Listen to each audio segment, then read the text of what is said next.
Welcome to Critter Crusades. It's a show about animals and ordinary people on extraordinary missions. Today I have with me Dr. Charlotte Laws.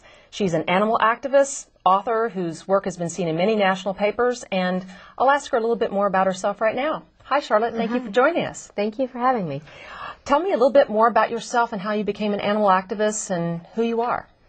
Well, I grew up in Atlanta, and at the time there was quite a bit of racism, and blacks were not allowed in my school or in my parents' country club, and so the prejudice issue was a huge issue for me. And as I got older, I realized that the prejudice against animals is just as severe, and so I converted to the animal causes and became an animal rights person, I'd say in my early 20s, and have kind of worked for the cause as much as I could throughout all those years, educating myself and doing whatever I could to help. So you have a different degree, it's more in a philosophical arena. Tell me about that. Well, I have a PhD in social ethics, and so I've studied, and I actually did my dissertation on the animal rights movement and a philosopher, Baruch Spinoza, and so I have studied quite a bit in that area. I have a master's also in social ethics from USC, so I kind of felt like I needed to educate myself on those issues and really learn, as much as I could about the animal movement and that kind of thing. So that's an interesting perspective. Instead of somebody that's gone out and rescued a bunch of dogs off the street or whatever, you've come from really the education area into this arena. Exactly. So you have a group that you have started. You're actually the president of Directors of Animal Welfare Programs. So tell me more about DAW as it's known. Well, it started because I had written a no-kill proposal for the city of Los Angeles. And let me stop here. A no-kill, what does that exactly mean? It's for no-kill animal shelters in the city of Los Angeles. And I had put this together last year. And part of that proposal was the grassroots element was this Director of Animal Welfare Program, which essentially works through the neighborhood council system. And each council appoints somebody, votes and appoints someone to be the Director of Animal Welfare for that particular area, that community. So this person serves as the eyes and ears for the animal in the area, and they do outreach. They can use the council website. They can use the newsletter. They come to meetings and discuss things. The board, the council can pass various proposals. And then we have monthly meetings, so everyone can come together and discuss issues and work together, so all the councils can be brought together. So let me back up for somebody that might not know about neighborhood councils. Those are actually established within the city of Los Angeles, and it's my understanding they're actually given a certain amount of money by the city of Los Angeles to do with it as it wants within a certain community. Let's say Encino, for instance, may have its own neighborhood council. So a DAW could actually have a representative in Encino that could do different activities in the area of Encino. Is that how it works? Right. In fact, Encino has a DAW that they recently appointed, and each council gets $50,000 that they can use any way that they want. They get additional money as per Mayor Hahn's recommendation right before he left, that they would get money for street repairs and additional money that they could designate for street repairs and that kind of thing. So yeah, the councils can vote and spend the money as they wish, which some of that money could go to animals or go to events or adoptions or spay-neuter or whatever it may be, and ways to reach out to the community. Part of the reason for doing this also, breaking it down by neighborhood, is because every area has different needs. And some areas have dog fighting, and other areas have horses, and some areas have coyote problems, or whatever it may be. So it's kind of a way to educate on a local level and reach out to the stakeholders and get everyone involved with the problems of that particular community and helping animals in that particular area. So I see that person that's a DAW or a director in that area, they could be basically an animal ambassador in that area. So let's say you have a problem with feral cats. That person could be the point person in that community to say, call this person if you've got this issue. They'll be able to connect you with all the correct groups, if it's animal rescue groups or whatever, because there's a lot of average people that don't know anything about the, quote, animal movement, about animal rescue or whatever. So they're really going out there and educating people about that. So you mentioned some of the events or different things they do. I understand there's a group even that has taken money and they want to, let's say, give it to police dogs that are helping patrol their area. I know that they didn't have the bulletproof vest needs, so they're having other needs. So those are important things that a group can work. A neighborhood council will take an issue such as animals and make it as important as crime, as important as potholes, as important as the other things. So what has your reception been with the neighborhood councils about how many are involved and what are they looking at? It's been very positive. We have about 24 DAWs right now. They're currently, I think there are 86 neighborhood councils, but some areas are still being certified, so eventually there may be, 95 or something like that. And basically we're going out and trying to get everyone on board. I mean, it just takes a little time. We've only been in existence for maybe 6 months or so. So we have to oftentimes make a presentation at the meeting. They have to put on the agenda. We have to obviously have someone, or they have to have someone who wants to be the DAW, and then they have to vote and approve this person, and then they can start working in that area and working with their council. So this is a way that somebody that doesn't necessarily belong to an animal rescue group can say, I want to get involved in the community. So it takes average people, and I guess that would also spread the information to the average person that there may be no one in that community or on that board, that neighborhood council board, that knows as much about animals. They might have a couple of dogs or cats or whatever, but they don't really see the issues that are going on. And this goes back to our topic about, the LA animal system. It's it's funded by the taxpayers. Taxpayers want to know what's going on with that. Right. And I would see that they would be able to go out and talk to the people about where their monies are actually going to, how well or not so well that their money is being spent. So that goes to the LA animal system, and I know that you've been involved in Oakland as well. What has your involvement been, and what do you see as far as the issues with the LA animal system? I won't say it's negative yet, but I'm just going to say, you tell me what you observe and where. Well, my experience has been that there is a lot of incompetence that's been going on. There is a lot of secrecy as far as getting information like statistics and that kind of thing. The department has not been very good with getting that information out. And there's a lot of fear. Rescuers get very afraid to come forward and voice their complaints because they're afraid they're not going to be allowed to go back in the shelter and rescue animals. And so there's been like a lot of, and also fear of offending the mayor or offending the city council. In the last 3 or 4 weeks, I would say it's changed quite a bit in the animal community. And people have been, a large number of people have been willing to come forward and say that they're fed up, and to say that Mr. Stuckey is not the best general manager and that perhaps he should be replaced, and that kind of thing. And so I have seen quite a few changes in the last 3 to 4 weeks. And we're hoping that, the mayor is going to do something and is going to replace Mr. Stuckey. I mean, even I was not willing to make that statement previously because I really felt that to give this man a chance. I mean, he came here all the way from Maryland, and, I didn't have a lot of direct experience with him since I'm not a rescuer and since I don't work at the shelter. So I was always trying to give him the benefit of the doubt. But I guess kind of the final straw for me is first he wrote a no-kill business plan, which was really, I don't know, I wasn't that impressed with it. And a week later, and I wrote up a response to that, but a week later he went to the press and said he didn't believe in no-kill. And here he had just presented a no-kill plan. And the stated goal of Los Angeles, as per Mayor Hahn and Mayor Villaraigosa, is that it's no-kill, that we want to be no-kill, and that is our goal. So I thought, how is he going to embrace this? How is he going to move the city towards no-kill if he doesn't believe in no-kill? And then the van, scandal or whatever that is came out with the potential loss to taxpayers of a $1.1 million because of a spay-neuter van, which impacted not only the taxpayers but the poor people of our city and the animals of our city with, reduced number of spay-neuters. So, I was not too impressed with the contract that he ended up with on that, and I thought that is his job.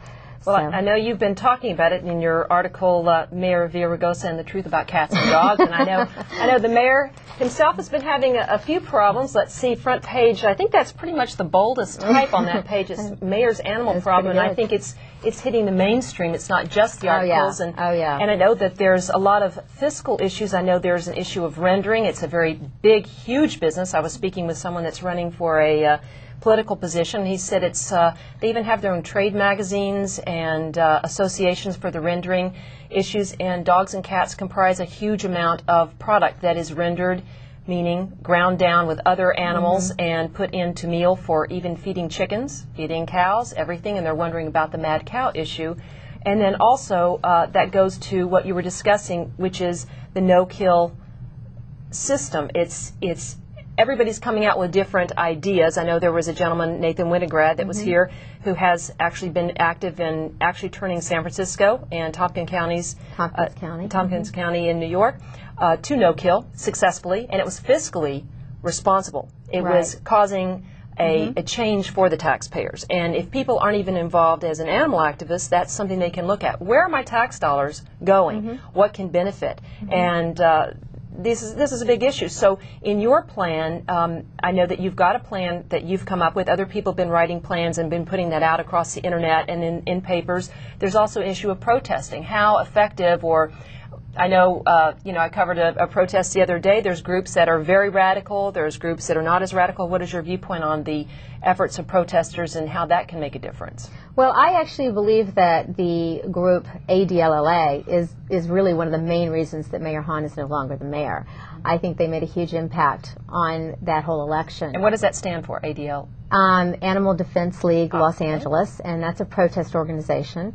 And they have recently started protesting Mayor Villaraigosa. I mean, the animal community gave the mayor quite a bit of time to do something, and when we felt that he hadn't done anything is when the protests began. And doing something meaning? Meaning replacing Mr. Stuckey. And was that a campaign promise? It was a campaign promise. And he also had removed Erica Brunson from the Animal Commission. And this Animal Commission does what? What is the purpose? It basically it's supposed to have control over the general manager. So it is supposed to be advising Mr. Stuckey what to do. And they are, really embraced by the animal community. We feel that they care. We feel they do a good job. And how much power do they have, though? Well, that's questionable. They are supposed to. The original idea of Mayor Villaraigosa's administration is that the Animal Commission was going to have power over Mr. Stuckey. Now, you would have to ask him if that's still his stance. I'm not quite certain about that, but they're supposed to advise the department on the direction to go and what to do, and they have meetings every couple of weeks, and the public can come and voice concerns and discuss issues and that kind of thing. And I, have attended some of the meetings, and I do find that Mr. Stuckey doesn't seem to respect these individuals. He doesn't seem to pay attention. He doesn't seem to listen to what they have to say. And so that, I think, is a problem. I don't see him working with them. And I do feel that they really care. I think there's a good commission in place. And when the mayor removed Erica Brunson, who was a caring individual, and replaced her with a surveillance expert, because the mayor has, well, we don't know the reason that he specifically put this person in place, but he has voiced his concerns about the security of employees because of Animal Liberation Front activities and that kind of protests and that kind of thing. That could be surmised that could have been one reason why he was put in that position. Well, I mean, it doesn't make sense to take somebody that's effective off of a commission unless it's something political. I know there's an issue related somewhere to unions, and unions that evidently unions are workers within. There are unions in the shelter, in the animal shelter system. So he must have a pressure from unions somewhere to keep everything status quo. I think it's possible that unions have something to do with this. I think that the mayor probably is a little nervous about how it looks with regards to unions, and he wants to be very careful. I know if he does remove Mr. Stuckey, according to the city charter, he can appeal to the city council. So I think the mayor would want to be sure that the city council was going to uphold his decision rather than overturning his decision. So, and unions could come into play because, I understand that Stuckey has a nice relationship with the union in the shelters, is what I understand. So the other thing is that the situation in the shelters is there are way too many animals coming in. Spaying and neutering is just not happening enough across the city. Education needs to go on. And as well, it is, which has been seen on tape, undercover, and been given out to different groups through people that work in the shelters. The situation is horrific for many of the animals. They are not put down properly. They suffer. And their paper products being stored in the cages. If you look at the undercover videos, you're like, you go to the shelter to adopt Dixie cups and rolls of toilet paper, because that's what you see in the cages. You see empty cages. And they say there's too many animals, there's not enough cages, and there's something funny, and something's amiss. And I think that is where the dog program is good, in that saying, going out to the average community member, saying, here's some information, here's some facts, why don't you look into it? Right. Because you can look at this yourself and say, does this fit what you're thinking is going on to the puppies and kittens that are taken in? You think, oh, I'll take it to the animal shelter. And they don't know why there's so many rescue groups out in the world. I mean, there's so many rescue groups for every different breed. There's rescue groups for every different age. There's rescue groups for rescue groups. I mean, there's so much out there. Now, in this no-kill possibility. I know Nathan Winograd said that, people have to stop with that, too many animals, not enough homes mentality. Right. There really has to be a change in that. And you are mentioning also, you've said that political movement needs to occur. Tell me more about what your ideas are and where you're going with the idea of well, political involvement. I think animal people need to get into politics, and we need to stop, running around being seen as these crazy people outside in jeans, screaming like hippies or something, and actually be in our business suits and be inside the room talking about issues. And I think we need to be talking about a lot of issues, because we all care about many, many issues, not just animals. But if we are in the room discussing those issues, then we have a place at the table, and then when an animal issue comes up, we're already there, and we're already at the table, and we're already respected, and then we can discuss that and take it forward. So I think that animal people need to be on commissions. They need to be on neighborhood councils. They need to run for assembly or run for Congress or whatever it may be. And rather than, after the fact, running up to politicians and saying, oh, please take our issue, please support us. Well, obviously, that's probably not where their heart truly is, because we wouldn't be running up to them if it were. So we need to be doing it ourselves, and I think that's really important. And the neighborhood council system is a great way to start, because you run for election. I just got reelected, and it's just like a regular campaign, and you're out trying to get votes, and people come in and vote for you or don't vote for you, and it's a good first step as far as getting into the political system. And you have your meetings, and you have to negotiate with your full council as far as various issues, and it's a really good, education into the political system. And I'd love to see various animal people getting in that way. I know you talked about, to me before, about a actual commission for the state of California. You've been sending something to our governor. Tell me more about that. I had a meeting actually probably about 6 months ago with Terry Tamminen, who's his cabinet secretary. So I flew up to Sacramento for that. And my idea is to start a commission for the state of California, which would be advisory, which would be appointed by the governor. And the commission would simply be to help cities and counties achieve the no-kill goal. So they would just be offering advice as per whatever, it could be Nathan Winograd's ideas, or, it could be with Maddie's Fund, which I don't know if you know much about that, but it's an organization that gives money to help cities and counties become no-kill. That's all they give their money to, and they have almost $300 million that they use for that purpose. Named after this gentleman's a little dog named Maddie. Right. So it's a wonderful organization, and New York City is going through it right now. The state of Utah has been going through the no-kill plan with Maddie's Fund. And so that's the idea, is that there would be a commission for the state of California. And the governor's office seemed very excited initially, but I have not heard anything. So now I took it to my council, and we passed a proposal, and we sent it out to the mayor. We sent it out to the LA City Council. We want to get them on board, and we want to get as much support as possible to push the governor to put this in place. Well, I know that the governor was sort of pressed by his daughter or something when they were talking about changing the system from the amount of days that an animal could have to sit in the cell before it would be euthanized. So maybe she could be a commission member herself when she gets a little older in that political stream.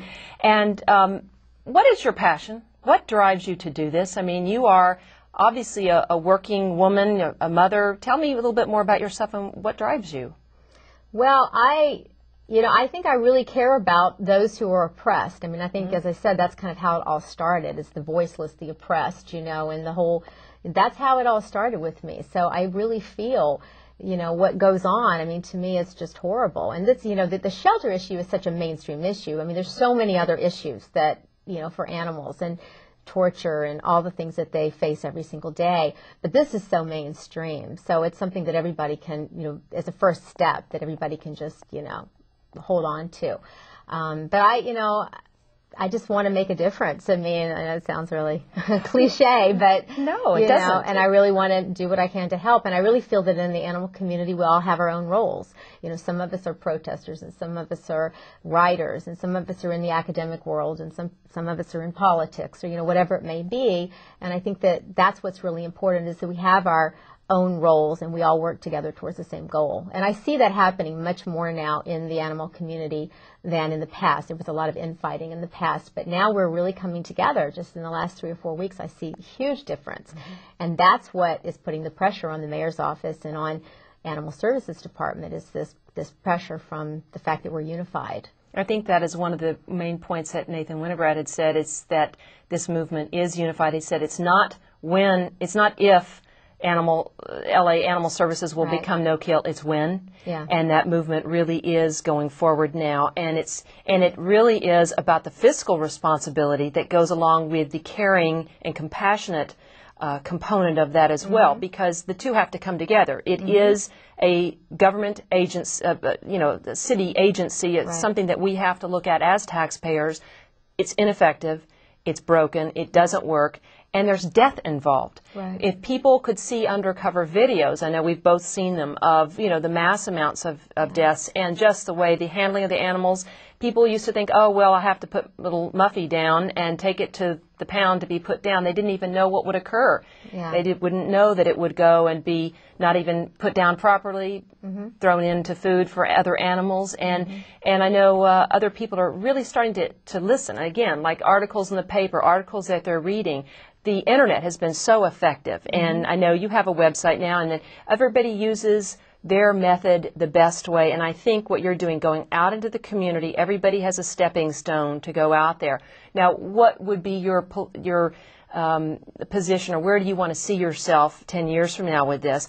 Hopefully that no-kill has happened already, but what would you like to be doing more for the animals? Now, hopefully no-kill will have happened, but I would like to move on to other issues and try to make an impact on, other animal issues as time goes by. I mean, I'm not sure. I mean, I might want to run political office for assembly or something eventually. I don't know. I mean, I'd like to continue to do the writing and, get a couple of my books on the market and, that kind of thing. So it's really, I'm really kind of letting the universe guide me at this point as far as where I'm needed. That is kind of my philosophy, is to just try to be guided by the universe as far as where I can help the most. So have you seen any progress in the systems, as far as I know you're working in the Oakland system? Are they ahead of us? Are they behind us? Well, they've had a lot of problems. I wrote a proposal for the city of Oakland, and much of it's based on Nathan Winograd's ideas, because I had gone through his weekend seminar and had all of his materials and really felt I learned quite a bit from that. And I also suggested a dog program for their area too. But they had some major problems, and people had come forward from the shelters saying there were abuses and all sorts of issues. And so they ended up basically putting the director on leave of absence, and they kind of had to revamp the whole thing, and they're still going through that right now. So this was very recent when I presented this proposal to the city. It was only a couple months ago, and they still haven't put a director in place yet. So that's where that is. And I wouldn't say they're ahead of us. They only have one shelter, so they don't have as many animals to deal with. They have more pit bulls and dogs that are a little harder to get adopted. They probably have more dog fighting and those kinds of issues up there than we have in Los Angeles. So it's different, but there are a lot of similarities also. But they're so close to San Francisco, which has converted to no-kill. It's interesting that just in one community over, they can have that difference. Well, it's interesting. When San Francisco became no-kill, they had all the communities right around them were not real happy about this whole idea of no-kill, because it made them look bad. So they were trying to criticize San Francisco, as I understand it, and saying, well, you can't do it, or they were naysayers, as Nathan Winograd says, because they didn't want the spotlight on them, and all of a sudden they would have to start working really hard to not kill the animals, and you have fewer animals coming in. Over time, you're reducing money for taxpayers, and it's going to make it easier. But at the beginning, you really have to get everything in order. You have to know what you're doing. You have to have foster homes. You have to have rescue groups coming in. You have to have lots of community support. And a lot of people in animal services are in a mindset where they've been doing it one way for a long time, and they don't want to have to think outside of the box. They want to just stick with what they've always done. So in a wrap-up of everything, why do you think that people rescue? Why do you think because Critter Crusades is really about those types of people, and the people from all different areas, if it's people in the political realm, if it's the individuals that are doing it in an educational format. But why do you think people go out of their way to help animals to rescue? I think that rescue people are wonderful, and I think that a lot of it has to do with the problem just seeming so big that I feel like, you know, when someone can say, oh, I saved this dog's life, or I helped these 5 cats, you know, it's something that seems manageable, it's tangible. They can feel like they know that they did something to make things better, because otherwise it just is everywhere. It's so hard. The problem is so big. And that's one way to kind of feel that you're getting it under control. And you are making a difference. Even if you're saving one animal's life, that's still making a very big difference, and that's very important. I've seen people that are not even animal people at all get involved, and they just say, you know, an animal's in the backyard of somebody else, they saw it dying or starving or whatever, and they got involved with the other neighbor and this neighbor, and before you know it, that person would end up having an animal of their own or whatever, and understanding why it took so many people to get involved just for one animal. And to me, it says something when you're talking about that compassion and that you know, unconditional love that an animal will give. I notice that animals that have been rescued, and I know it may sound a little crazy, but you notice they're so caring, they're so grateful for what's gone on.